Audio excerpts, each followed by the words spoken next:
Welcome to the SharkPreneur podcast with Kevin Harrington and Seth Greene. Kevin Harrington is the inventor of the infomercial, one of the original sharks from the hit TV show Shark Tank, and has generated over $5 billion in TV and digital direct response sales.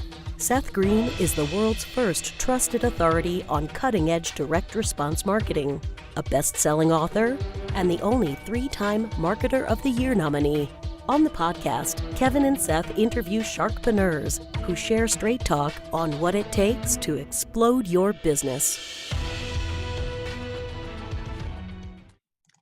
Do you want to become insanely successful? Do you want to be the go-to guru in your industry? Do you want to be talked about for all the right reasons? For over 40 years, Kevin Harrington has helped people just like you become significant influencers.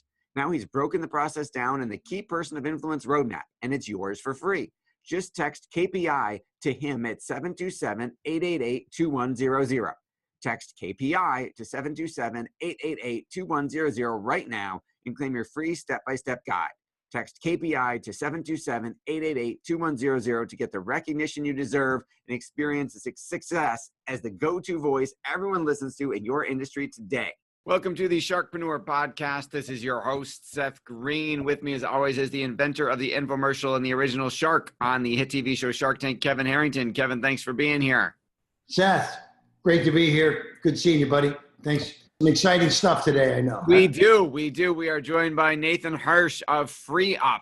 Nathan is the founder and CEO of FreeUp, a marketplace connecting business owners with the top 1% of freelancers in e-commerce, digital marketing, web development, and much more. That is his second multi-million-dollar business success story. Nathan, thanks so much for joining us. Seth, Kevin, thanks so much for having me.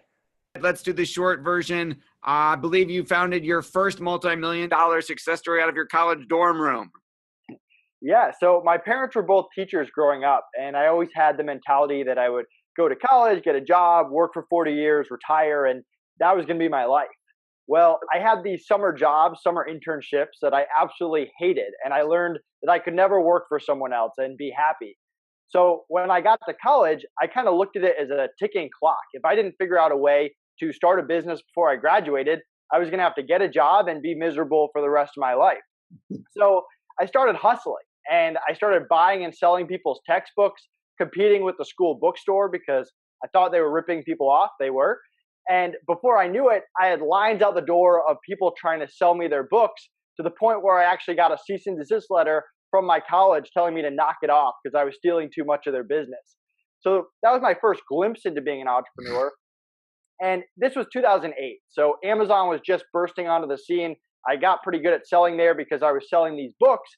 And I thought it was so cool that I could run an online store that would be available 24/7, and I could ship products to people and manage my customer service. And all I could figure out how to sell were these books. I kept trying stuff I was familiar with as a 20-year-old college guy, sporting equipment, computer games, video games, and I just failed over and over and over again.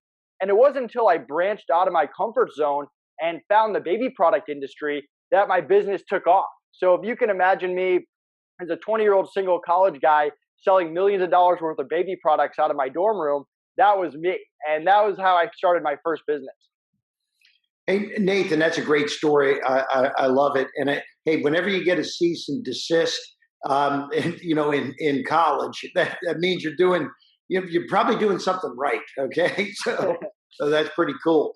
Tell me, how did you transition from books into baby? You mentioned you started doing baby products, but what was the eureka moment that baby products started working for you? Sure. So I was carrying all these really heavy textbooks, right? And I would keep them in my car, my backpack, and I had a small dorm room that was just full of them.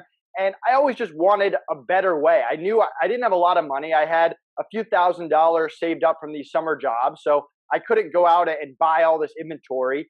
Amazon FBA was pretty new. It wasn't as secure and reliable as it is right now. And I just needed a way where I didn't have to buy stuff up front and where I didn't have to store anything. And that's when I had the idea of drop shipping years before I even knew it was called drop shipping. The concept that I could sell something that I didn't actually have, build a relationship with a supplier, a manufacturer, a distributor, and have them ship the product to the end user, I make the difference in profit margin. So as I come up with this concept, I start experimenting, and it was really me sitting down and just listing products on Amazon for 8 hours a day. I would go through a page of outdoor equipment, a page of sporting equipment, to video games, and I would see what would sell, what wouldn't sell, how much money I'd make, what kind of customer service issues would come up. And once I found the baby product niche and I could get consistent sales, then I stopped focusing on everything else and just went full steam ahead in that baby product category. And you grew that to a multi-million-dollar business and then started FreeUp. Tell us about that transition. Yes. So I was running this Amazon business, right? And I was doing everything and I loved it, but I was making a lot of money, and it was about a time to pay taxes, right? So I meet with an accountant, and the first thing he says to me is, when are you going to hire your first person? And I kind of shrug him off. Like, why would I do that? This is so much fun. I don't want to take money out of my pocket. They're not going to do it as well as I can. I have to teach them, blah, blah, blah, excuses. So he just laughs in my face and pretty much tells me, you're going to learn this lesson on your own. Well, sure enough, my first busy season comes around, the fourth quarter, where everyone's buying baby products, toys, and I get destroyed. I'm working 20 hours a day. My grades tank, my social life is gone. I bust through it and somehow make it through to the other side. But I think to myself, I have to hire people. This is crazy. I can't do this anymore. So I post a job on Facebook, and this guy applies, and I hire him without really interviewing him. And he ends up being an amazing hire, a hard worker. He cares. He's my business partner, Connor. We've been working together for 8 years. So there I am, and I think that hiring is as easy as posting a job and getting an applicant and hiring them. And I proceed to make bad hire after bad hire after bad hire after that. And I quickly learned that hiring college students, not very reliable. And no 30-year-old expert wants to come work for me as a 20-year-old entrepreneur, right? So I get thrown into the remote hiring world, the Upworks, the Fivers, and I get pretty good at it. I realized it's a process. You go there, you post a job, you get 50 people to apply, you interview them one by one, and it just takes forever. And there was one day where I had gone through about 8 straight hours of interviewing people without finding one person that I liked that was a good fit for my job. And it was then that I had the idea to create my own marketplace and to take what I liked about those places and change what I didn't. And that's when I had the idea of FreeUp. And you started FreeUp by yourself out of a need that you had. How big have you grown now? Yeah, so the whole concept of FreeUp is we get thousands of applicants every week, freelancers from around the world. We vet them for skill, attitude, communication, take the top 1%, let them in with 24/7 support on the back end, speed, we're pretty fast to introduce people, and a no turnover guarantee. If they quit for any reason, we cover replacement costs. I started it with $2,000. We did about $1 million in the first year, about $5 million last year, and right now we'll finish this year between 8 and 10 million, depending on the fourth quarter. So we've been growing pretty fast. People seem to like the concept, and we're always looking to take feedback and make it even better. Tell me the monetization. Who pays for what? How does that work? Sure. So it's free to sign up. There's no monthly fee. There's no minimum. There's no obligations. You can stop using us at any time. It's in our best interest to get you people you actually like. We take 15% with a $2 minimum on every hour billed and 15% on fixed prices. And the way it works is our billing period is Wednesday to Tuesday. We charge clients on Thursday, and they have a week to dispute anything before we pay the freelancer and take our percentage that next Thursday. So they pay you actually as opposed to paying direct. Correct. All the payments are through us, and we protect the freelancers as well. If the clients don't pay, the freelancers still get paid. It's all included in that. Okay. How have you grown so fast in such a short period of time? Tell me about marketing.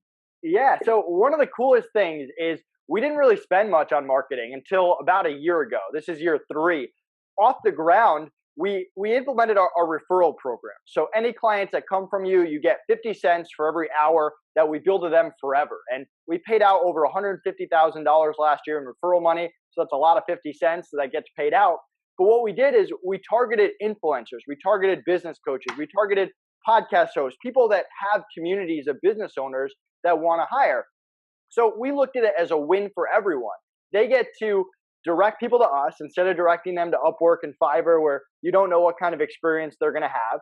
they get that kickback for referring those people, which the other marketplaces don't have, but we also make them look good. Their students, their community, their business owners, their businesses grow because they get access to better talent quickly. So we looked at it as a win-win. They felt the same way. We were fortunate enough that people gave us a shot when we were very new.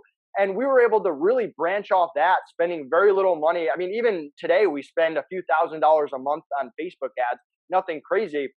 We run a blog, we go on podcasts, I speak at conferences. So it's not one particular thing, but off the ground, it was really that referral program and getting on podcasts that took us to the next level. It plays pretty well into this whole gig economy, marketplace, side hustles, people, drive an Uber, make a little extra money, right? So people can come in, they can say, I want to work 10 hours extra a week, kind of almost whatever you have available, right? I mean, it's very flexible. Yeah, I mean, we have U.S. freelancers that make over $150,000 a year on the platform. So it's not just a side job. It tends to not be those people only because we're a marketplace for experienced freelancers. If you're someone that has a 40-hour-a-week job and you want to try freelancing for the first time, we're probably not the marketplace for you because you probably won't pass our vetting process. But we do have people that are only doing it 10, 20 hours a week. They're freelancers. They run their own businesses. They're offering their services in a bunch of different places. So just because they only do 10 hours a week on FreeUp doesn't mean they don't offer their services and have their own clients in a bunch of different ways. Nice. With all the success you've achieved, what's your biggest challenge now? So right now, I would say our biggest challenge is the software. So whenever you're running a marketplace, you've got finding clients, finding freelancers, and the software that holds it all together. Obviously, you can always get more clients. On the freelancer side, we get 2,000 to 3,000 applicants a week. So we're doing pretty well there. Again, always room for improvement. The issue is the software. And we have software that we built ourselves. We've been working on it for 3 years, but we're also competing with the Upworks and the Fivers that have pretty enormous software budgets. No matter how much time, no matter how much money we put into our software, it's never going to compete with those. And as we get bigger, as we add bigger and bigger clients, the expectations of our software get bigger. In year one of being a startup, people didn't really care. Now they want all these features and they want them now. So I would say the biggest thing is prioritizing all these projects. We have 100 pages of ideas and improvements to our software and how we can make it better.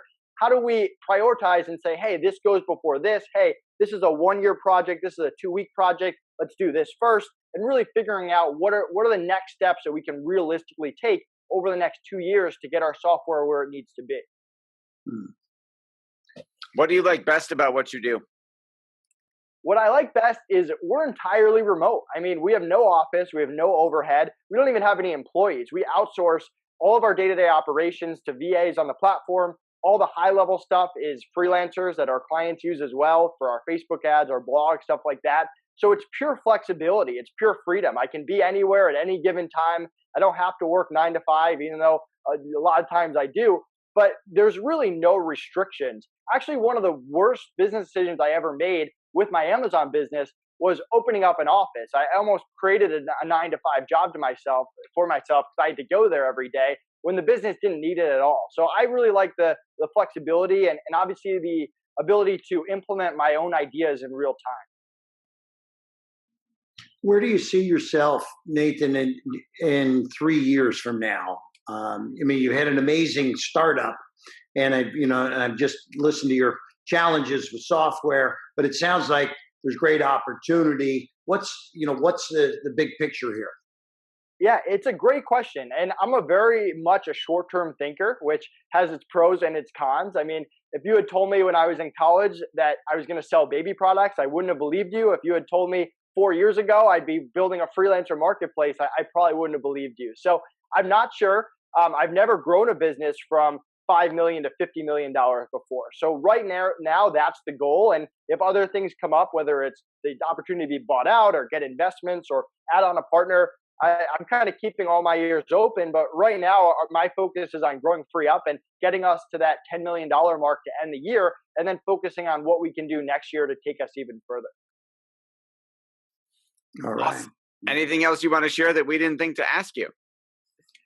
Yeah. Let's see. I don't know, just a quick tip for anyone out there hiring, diversify your business. Don't put all your eggs in one basket, whether it's your revenue stream, your suppliers. I mean, one time I hired someone and I spent 6 months training them to do every part of my e-commerce business. And at the end, it was great. I could sleep better at night. Someone could run the business, but it didn't take very long for me to go on a vacation and have the person quit on me and have to start completely from scratch.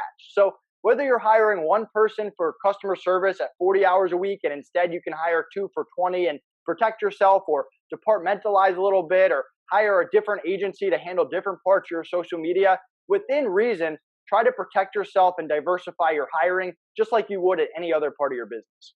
And for folks who want to learn more about FreeUp, how they can either be a freelancer and, as Kevin mentioned, take advantage of the gig economy, or if they are an entrepreneur looking to hire, full disclosure, am a client of FreeUp and have used it very happily. We will put a link in the show notes where they can go check it out. Awesome. Yeah, we appreciate the kind words and you giving us an opportunity. If you go to freeup.com with 3 E's, my calendar is right at the top of the site. If anyone wants to meet with me about their hiring needs, you can create a free client account, mention this podcast to get a free $50 credit to try us out. And if you're a freelancer, you can apply right on the website to offer your service on the platform. Awesome. Thanks so much. Amazing business. Awesome story. Amazing entrepreneurial venture you've built, Nathan. Thanks, guys. Great job, Nathan. Take care, man. Good to meet you. You too. Bye. Do you need money to fund your idea, product, or service? Are you ready to take your business to the next level but need capital to get it done? Kevin Harrington has heard more than 50,000 pitches and knows how to help you make the perfect pitch to get the funding for your entrepreneurial dream. He's distilled the process down in his perfect pitch cheat sheet, and it's yours for free. Just text PITCH to him right now at 727-888-2100. Text PITCH to 727-888-2100 right now and claim your free perfect pitch cheat sheet. Text PITCH to 727-888-2100 to start funding your dream today. This show has been produced by Market Domination, LLC. To discover how you can have your own show completely done for you and turn it into a real published book and become the authority in your marketplace, go to www.marketdominationllc.com/podcast offer.